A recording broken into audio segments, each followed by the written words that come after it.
Quando eu saio a cavalo, montado no meu baio, cortando as coxilhas, eu não acho atrapalho.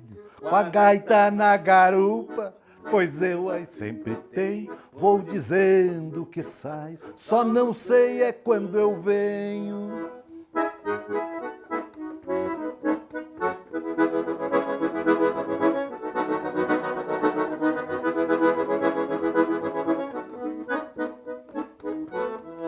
Atravesso as canhadas só na marcha troteada e numa boa sombra eu faço a cesteada.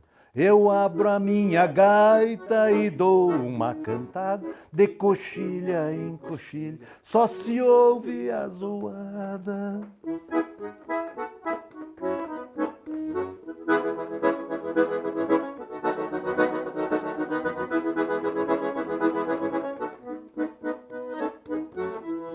E quando é de tardinha que o sol já vai entrando na casa de um fazendeiro, eu vou me aproximando. Ele cresceu em meio à música do pai, Fioravante, lá em São Jorge da Mulada. Desde pequeno, Oneide Bertucci queria seguir na carreira musical, mas foi só lá pelos 19 anos, em 1942, que ele pendurou no peito a sua primeira gaita. E dela não se separou mais. Pelo contrário, fez do instrumento a sua afirmação de vida. E que vida! E quando os galos cantam no romper da madrugada, lidando na mangueira, junto com a pionada, tomando um bom amargo, no baio eu jogo a encilha e alegre se despede, cancioneiro das coxilhas. Tão logo empunhou seu instrumento, Oneide tratou de compensar o tempo perdido. 40 dias depois, lá estava ele tocando um baile de casamento com a sua Todeschini. A determinação em ser um exímio instrumentista lhe exigia dedicação, tanto que percorria mais de 60 quilômetros de a cavalo para tomar lições do instrumento. Disciplina que o tornou um profissional respeitado e um músico hoje idolatrado pela criação da chamada música Bertucci. A ideia dessa exposição que ela será contemplada com mais 10 fotos emblemáticas. Tá? Mas dessas fotos, dessas 10 que foram aqui escolhidas, eu diria até que tem muitas emblemáticas, mas essa aqui tem muito a ver com o título do Oneide Bertucci, o Cancioneiro das Coxilhas. E nessa foto, veja bem, ele traz toda a identidade do homem campeiro serrano, né? Desde o chapéu de aba larga, barbicacho, o tirador, o pala e o cavalo encilhado no modelo serrano. É muito diferente do modelo do Pampa, né?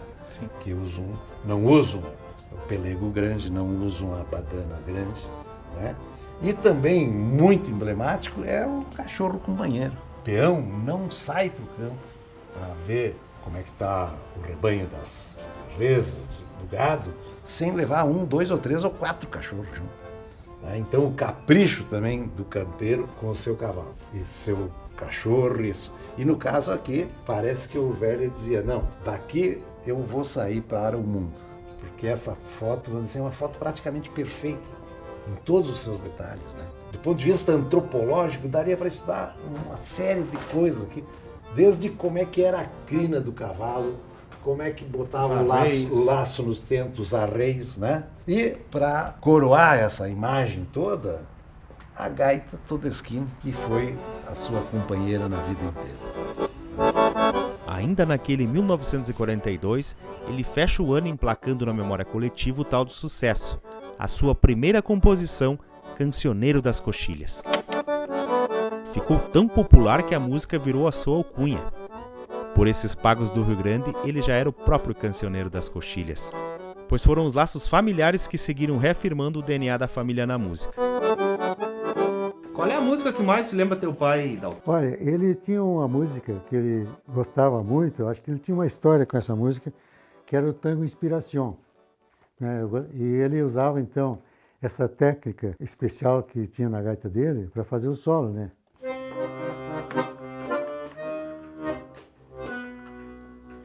É.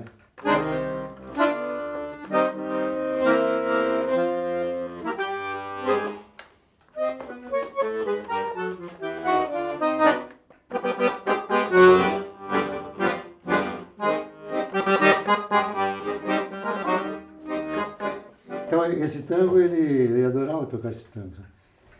Eles tocavam vários tangos, mas esse aqui parece que era o preferido dele. E da música E da Bertucci? música campeira, né?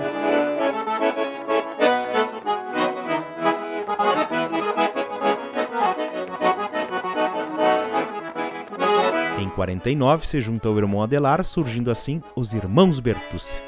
O duo de 2 acordeões deu o que falar Brasil afora. A dupla foi para o Rio de Janeiro gravar seu primeiro disco, Coração Gaúcho, lançado em 1955.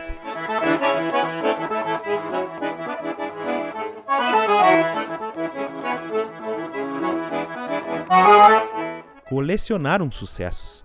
Além da sua já conhecida Cancioneiro das Coxilhas, Oneide e seu irmão colocaram na boca do povo músicas como São Francisco é Terra Boa, Cavalo Preto, Sangue de Gaúcho, Casamento da Doralice e O de Casa. E foi assim, saudando sua entrada nas casas de norte a sul do país, que Oneide Bertucci e Adelar conquistaram o imaginário e a história da música regional serrana, da música gaúcha e da música brasileira.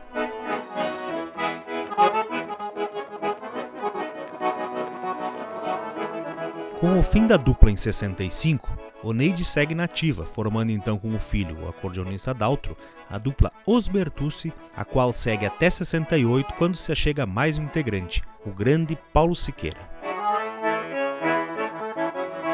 Seguem assim até 71, quando Daltro deixa de tocar e Oneide e Siqueira seguem nativa.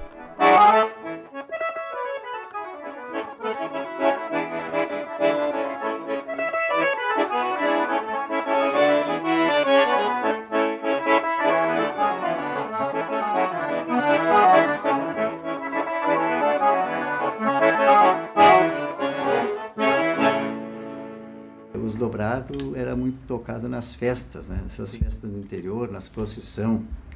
Tanto que depois a gente sempre tocava, eu e o Oneide, na época nós tocamos aqueles 10 anos ali, na década de 70, e pegava essas festas no interior, nas procissão eram os dobradinhos. Dobrado. É. E o dobrado é uma coisa interessante porque tem que ter o forte, que o Oneide chamava o forte é o quê? Aquele solo do baixo, né? Que ele era o forte. Olha, todo dobrado tem que ter o forte, porque se é uma marchinha, se não tem o forte, não é um dobrado. Como é que é? Tipo, me ensine aí. Aproveitar, aprender um pouco. Por exemplo, assim, aquela música que foi gravada pelos Irmãos Bertucci.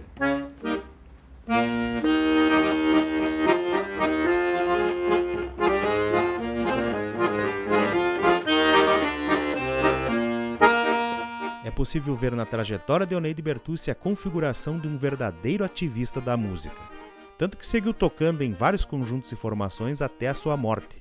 Só que a morte às vezes é apenas uma metáfora para os humanos, pois artistas como Oneide Bertucci seguem presentes, seguem tocando e cantando, evocando coxilhas sentimentais em paisagens sonoras imortais.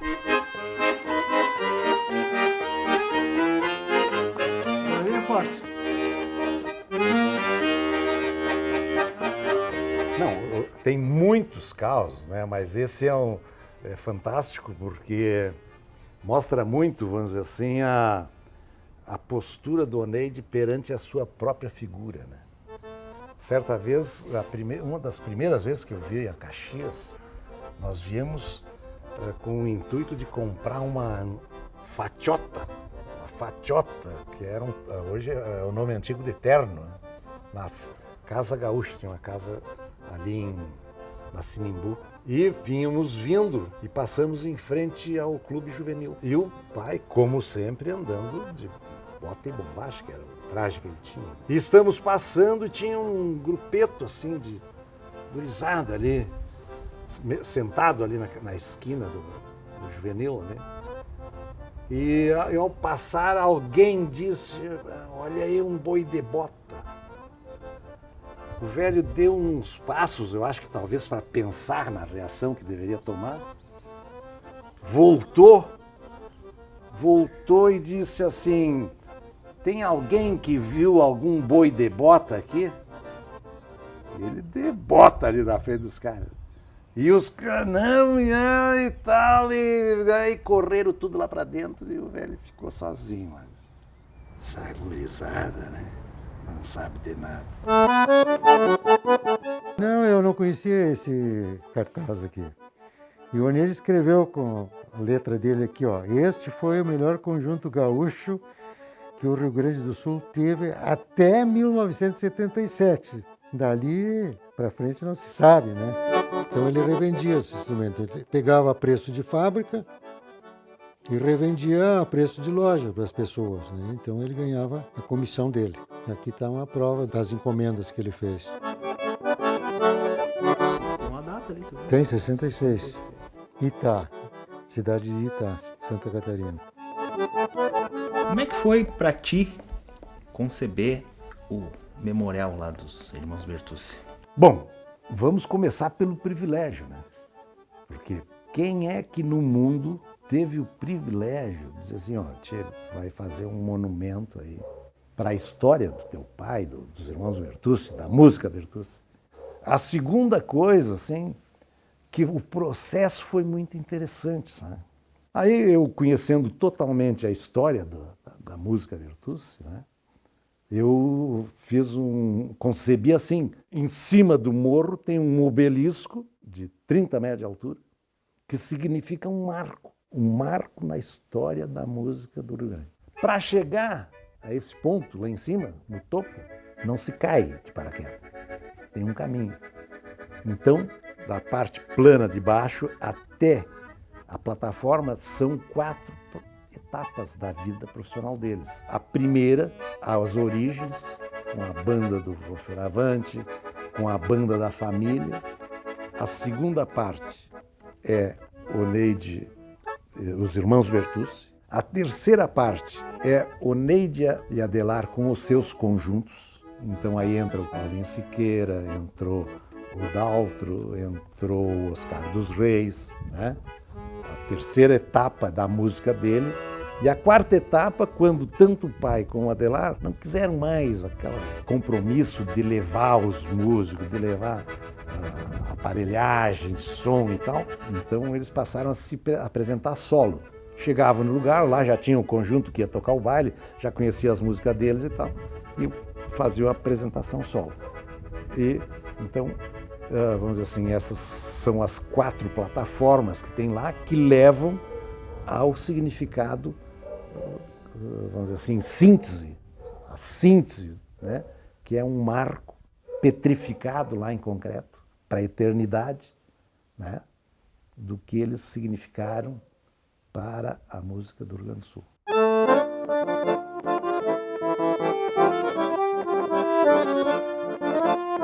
próprio pai e o Adelar, eles passaram a se locomover de condução própria no final da década de 50. Não é cavalo o resto. Primeiro a cavalo e depois ônibus. Né? O ônibus, eu me lembro que nós, em certo momento, saímos daqui, morávamos aqui nessa casa. O Vô Fioravante tinha se mudado para Caxias, nós morávamos aqui. E aí o pai fez uma reunião de família para ver assim, uma conversa que ele teve. Disse, vamos morar no Paraná ou em São Marcos? Porque ele tinha ido ver umas fazendas no Paraná, que até eu tenho esse documento, que é uma carta que ele mandou para minha mãe, dizendo que ele tinha visto umas fazendas lá e que tinha achado interessante, uma perto de Curitiba e tal. Veja, se tenha dado negócio com fazenda lá, o que era a história dos irmãos Bertucci? Com licença, meus amigos, vou falar da minha terra. E vamos pro interior? Eu saí de São Francisco, o interior fui visitar, por tainhas e contendas, Aratinga e Cambará. Almocei na Jaquirana, resolvi continuar, só em Casusa Ferreira é que eu fui pernoitar. Muito obrigado, Oneide Bertucci. O Rio Grande e o Brasil te aplaudem de pé. Vila Seca e Criúva, Apanhador e Joá, cantei no Passo do Inferno e o Sarto eu fui visitar. Nunca vi tanta beleza, no mundo igual não há. O que eu quero nestes versos é minha terra cantar.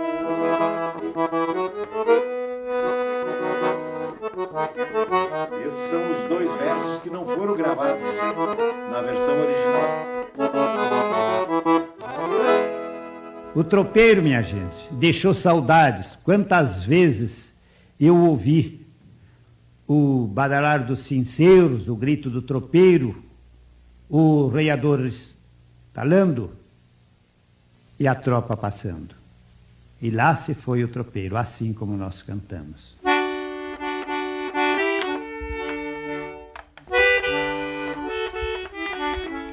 Em fevereiro de 1966, por ocasião da Festa Nacional da Uva em Caxias do Sul, os irmãos Bertucci sobem ao palco para a sua última apresentação em atuação profissional como dupla de acordeões. Ovacionados pelo público, inclinaram o dorso em sinal de agradecimento. Fecharam as gaitas. Para muitos, nunca desceram do palco. Ficou um legado de seriedade, profissionalismo, sabedoria, música, ética e poesia.